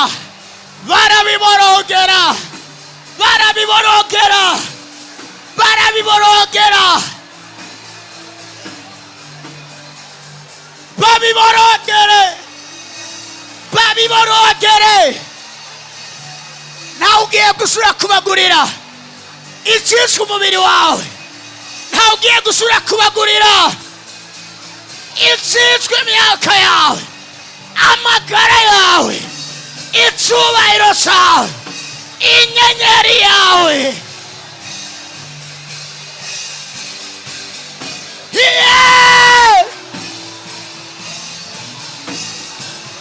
Ndafise abahizi n'abahizikazi, ndafise abahizi n'abahizikazi. Samura amazu yanyu, tuzogerayo, tuzoshikayo. Ego numva igicaniro kivuga ngwegume. Hari igicaniro kiriko kiravuga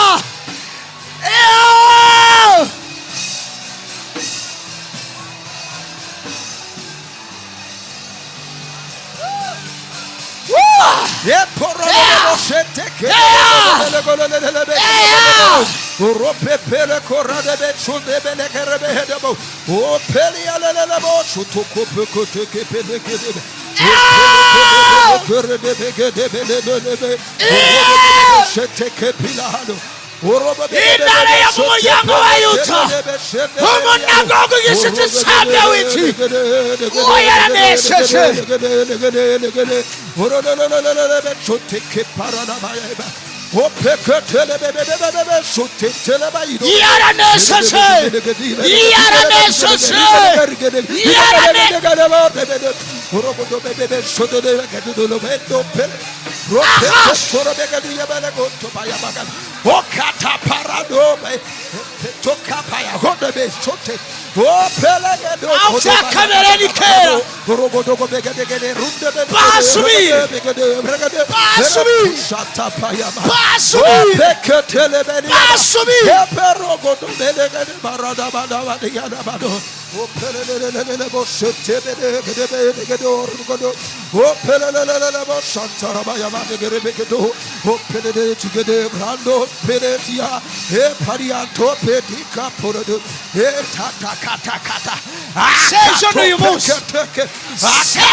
Ibitangaza bitangure gufata ikibanza. Ibitangaza bitangure gufata ikibanza. Ibitangaza bitangure gufata ikibanza. Rekura mu izina rya Yesu. Rekura mu izina rya Yesu. Rekura mu izina rya Yesu. Rekura. Mama baba seta. Baraka baso. Maso vratianes. Meso brakatesa. Rezo braliatata. Parizo makateseto. Razo patekesea. Catch fire. Catch fire. Catch fire. Catch fire. Catch fire. Catch fire. Woo! Woo!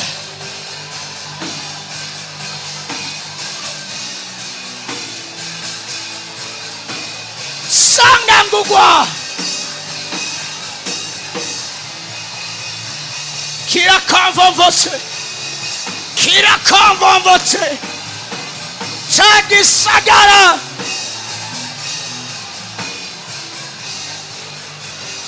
osa osaya osara pazobate ntucike intege ntucike intege ibidasanzwe biriko biraba ibiyambaye biriko birakoreka komeza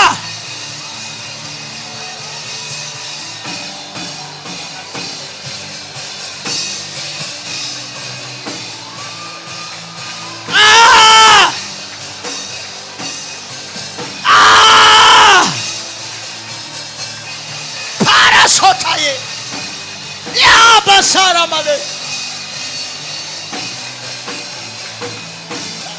bakata sonas yaka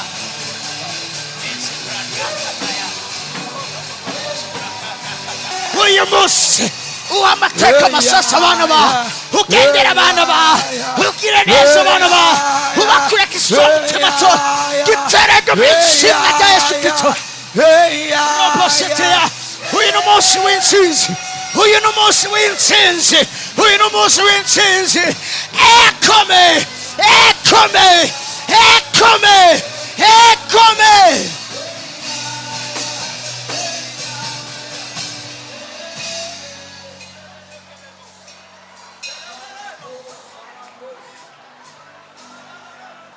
ku munsi washinzwe n'uhoraho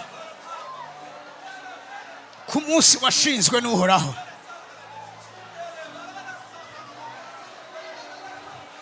uyu munsi wari waranditswe ahantu uyu munsi wari warashinzwe ko Imana izogendera abantu bayo abaranduzi abo kugeseza egome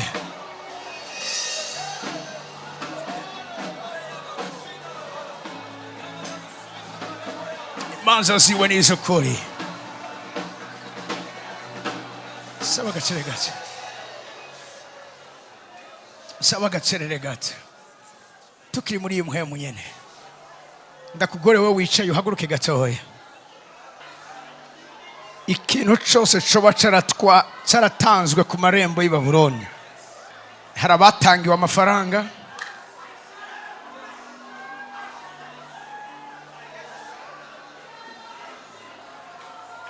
hari abatangiwe impuzu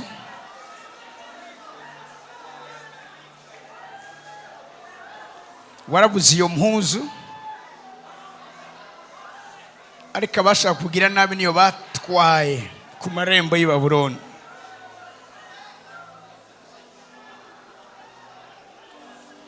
hari abo ndiko ndabona muri kino kibanza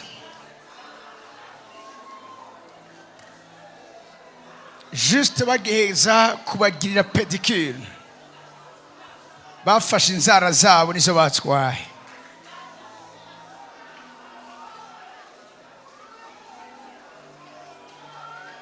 hari abandi ndiko ndabona muri kino kibanza bambaye amaperike y'abantu bapfuye ariko basize bagize amasezerano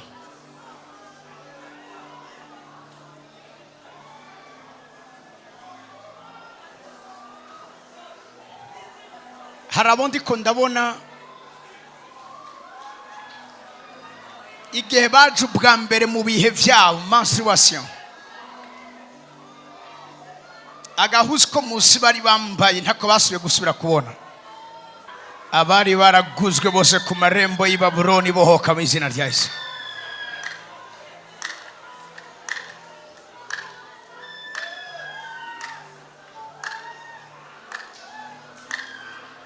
hari abo batumye imishahara yabo ndiko ndabona umuntu yatanze umushahara we wa mbere ku mupfumu iyo muntu anyanukire ngaha ubu nyene ntugire isoni umushahara wawe wa mbere amafaranga ya mbere baguhaye niyo wajanye ku mupfumu nyarukira ngaha sinza gusengera benshi umugara bagiye guserukira abandi ibiteye isoni wabikoze mu kutamenya, kandi ko wacu kuboko kwawe kiraho nyene.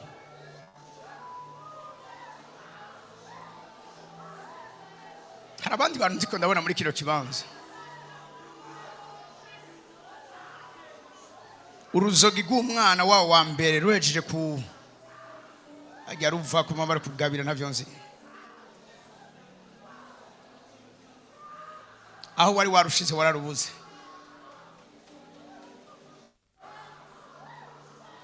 Hari abatazi ko ku marembo y'i Babuloni amamone d'échange bashobora gukoresha harimo inzogi z'abana.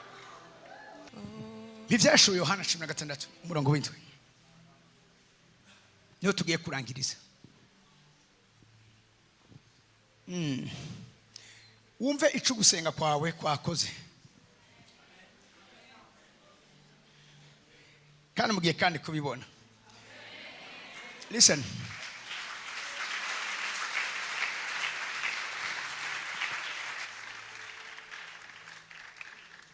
sishobora kuvuga kimwe kimwe cyose ndiko ndabona uyu mwanya canke ibiriko birakoreka uyu mwanya, ariko ico nobabwira nuko hagiye kuba ubwinshi bw'ibitangaza n'ibimenyetso n'utwumiza inyuma y'iki gikorwa turiko turakora hano hantu.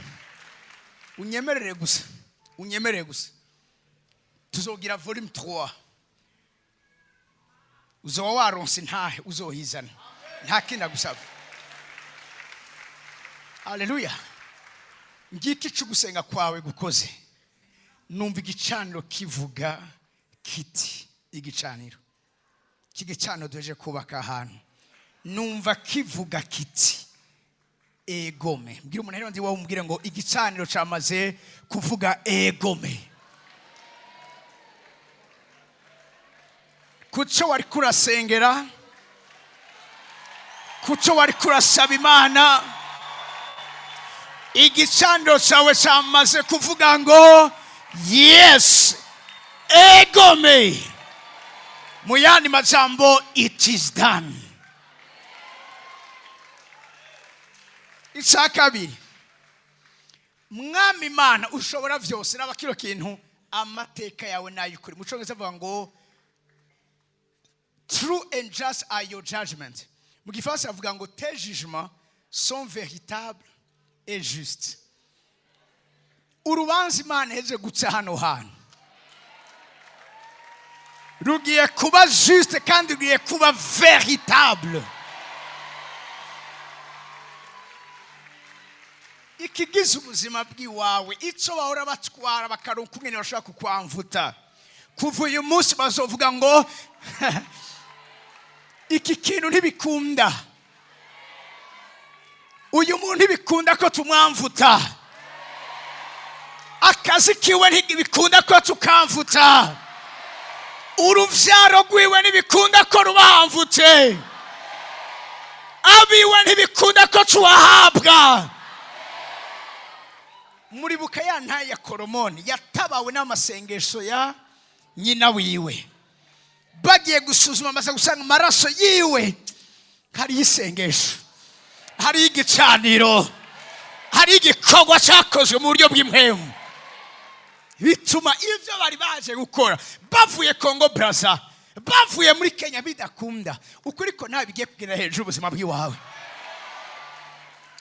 Urazi hariho ibimazi niyo bishira umufumu ashobora kutakira, no ku Mana hari ibimazi dutanga Imana ntivyakire. Ngoma ndakuvugishwe ko akanya gatoya ivyo bagiye gutanga mu gishingo ciwawe kugira ngo basure kugira ico bononye kuri wewe ntikigiye kwakirwa ku marembo y'i Babuloni n'izina rya Yesu. Ico bahora batanga kugira ngo mariage yawe ntibe nikigiye kwakirwa mu izina rya Yesu. Ico bahora bakora kugira ngo iga financement ntize nikigiye gupasa mu izina rya Yesu. Ico bahora bakora mu kuzibira kontra zawe nikigiye kwakirwa mu izina rya Yesu. Abana b'Imana muragiye gutotahara, abana b'Imana muragiye gusigwa hejuru, abana b'Imana muragiye kwibukwa. Amen. abana b'Imana muragiye kuzamurwa, abana b'Imana muragiye kuganza. Amashyi menshi ku mwami w'abantu.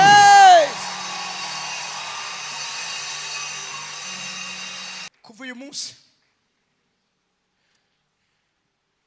ikigiye gukorwa cyose kigiye gukorwa cyacerewe. Uwari guhonya ubuzima bw'iwawe setwota ntibigikunda ko ashobora kubikora. Uwari gusura kuvuma akagira ivyononekara ntibigikunze mu izina rya Yesu. Uwari guhagarika umuvuduko wawe ntibigikunze mu izina rya Yesu. Amen. Uwari kubuza umuco w'icaka cyawe kwaka ntibigikunze mu izina rya Yesu. Muragiye kwaka cyane, muragiye gukayangana cyane, muragiye kwegukira ivyanyu, muragiye gusigwa hejuru. Abahora bafise imibiri itari yabo iyanyu yagarutse mu izina rya Yesu. Harabagiye kubabaza ati no usigaye wisiga iki kusigaye uri trop jeune. Hallelujah. Hari abantu bahora bari amvute mu ruhanga rwabo no mu gikiriza cyabo. Ukamarembo y'Ibabuloni ko yahoze abikora mu gihe cya kera. Somye Hosea 2:3-4. Ariko uruhanga rwawe kuva uyu munsi ugiye kukubona aragiye kumva agukunze, aragiye kumva akwizeye, aragiye kukwiyumvamwo mu buryo nawe nyene ubwiwe atazi. Aragiye kumva iryo soko yo urigu akaba ari wowe uryegisekita, iyo visa yo ikwakoda. Mwakira igikundiro cyanyu cyari cyaraguzwe ku marembo y'Ibabuloni mu izina rya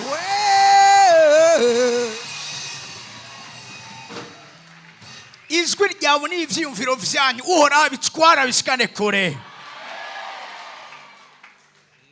Imivumo y'abanyakibi ikamangane mu kirere nk'umunyota. Wegukire amarembo y'abansi bawe mu izina rya Yesu.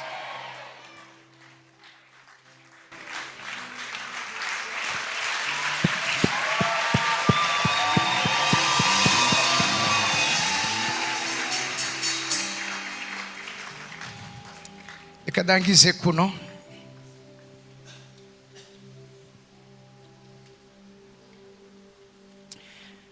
hariho abakobwa muri kino kibanza kandi murabisi ndabahamagara babacinda sago hagati y'amabere.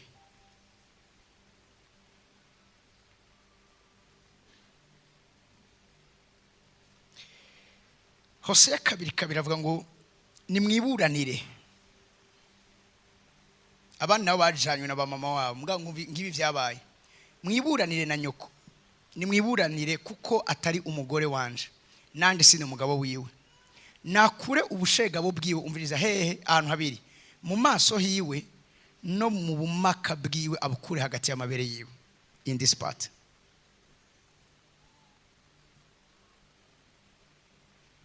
ku bantu bose bakorewe kino gikorwa, bamwe bafite ibibazo mu mariage yabo, abandi byaranse kwagira umuntu abatumbera. Ariko muhimane karamwe ngo ndakubwire ngo icakozwe n'uwagikoze nta ife bigiye kukugira ko mu izina rya Yesu.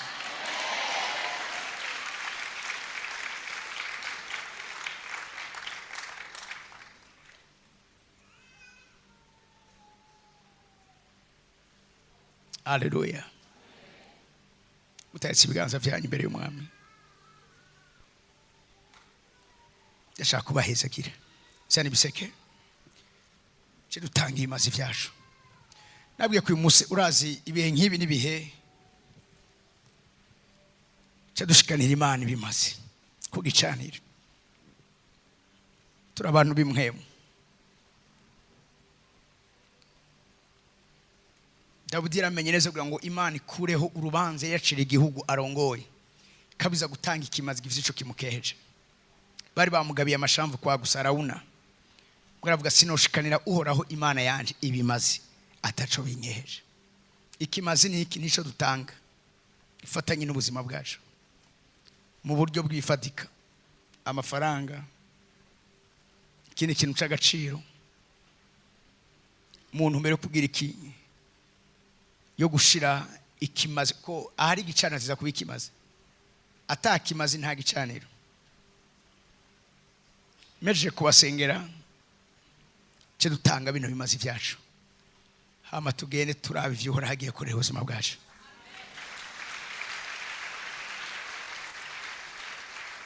Iki ni kimazi cy'uko atakintu na kimwe kigize ubuzima bwanje nawe kizosura kwakirwa ku marembo y'i Babuloni. Abo ngene ijambo ry'Imana ryavuze ngo abadandaza baraboroga barariya nta ukibagura ibishorano byabo. Hepfo ma 18 mu bishorano narababwiye harimo imibiri y'abantu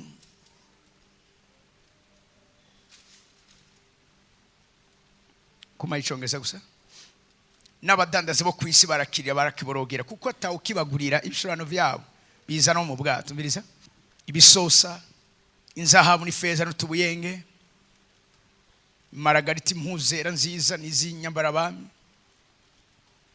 hakiriza gahama imbaho zimota neza n'amahembe y'inzovu imbombovu zose n'ibintu byose byabajwe mu biti n'iby'igiciro n'ibyacuzwe mu miringa no mu butare ibyabajwe mu ibuye byitwa mari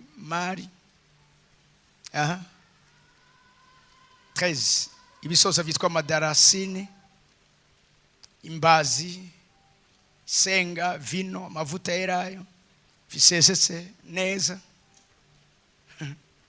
ingano, inka n'amafarasi n'imikogote bacarangiza avuga ibi nivyo bishorano badandaza niki n'imibiri y'abantu n'ubugingo bwabo. Iki ni kimazi cy'uko atakintu na kimwe kubikwerekeye kizosubira kwakigwa mu buryo bw'ibishorano ku marembo y'i Babuloni. Si kuri wowe gusa no kubawe. Iki kimazi n'umwana wanje nawe kirafisho kimukorako. Ntibazogura ivyiwe kuko razi Imana yamirondera umuntu yoshobora guhagarara mu kirengero ahagarariye swata umuryango igihugu birivuga ngo ukagenza umuntu nikagwenza ihanga. Ibimazi bikugwaho n'ibindi cyamejeje gutanga niki wejeje cya kabiri niki naco nyene mu buryo bw'ifatika. Dushize imazi vyacu hejuru, iki kimazi kirepresenta wewe, kirepresenta umuryango wawe, kirepresenta ivyawe. Mana yacu kwizegwa abana bawe turonge kandi kugushimira. Zaburi ya 50:5 haravuga ngo nimunkoranize hano abakunzi banje basezeranye nanje basezeranisha ibimazi. Abasezeranisha ibimazi gwicano cawe ubita abakunzi. Turakeneye ubuntu bw'abakunzi bawe ko butuboneka ko mu izina rya Yesu. Turakeneye igikundiro cy'abakunzi bawe kituboneka ko mu izina rya Yesu. Turasaba ngo Mana yacu kwizegwa ikintu cyose gifatanye n'ubuzima bwacu uhoraho kigirirwa neza imbere yawe mu nyonga zawe kigatera intambwe zo kuja imbere mu buryo budasanzwe mu izina rya Yesu Kristo. Mpezagiye ubuzima bw'abana bawe komana hamwe n'iki kimasugiye gushikana kuri iki gicaniro uhoraho mu Imana ataki nakimwe cyitwa igishorano cyabo kizokwigira cyakigwa ku marembo y'i Babuloni. Amamuye yose yokoreshwa ivyokoreshwa vyose kugira ngo haba amamvutuma inyenyeri zabo zahora zitizwa zibwa zigateza imbere abantu kuva uyu munsi. Imigisha yabo igiye kuba imigisha yabo, ivyabo bigiye gusika ivyabo, ivyo bategura cyara kibe kivuyemwo baragiye kuvyegukira mu izina rya Yesu. Biravuga ngo abacunguzi bazoduga ku musozi maze bacire urubanza abo ku musozi wa Edomu ngo ubwami buzoba ubwawe. Ndasana ngo ubwami mu buzima bwacu mutugize vyose bube ubwawe n'izina rya Yesu Kristo ubu n'ibihe vyose. Amashyi menshi ku mwami w'abami.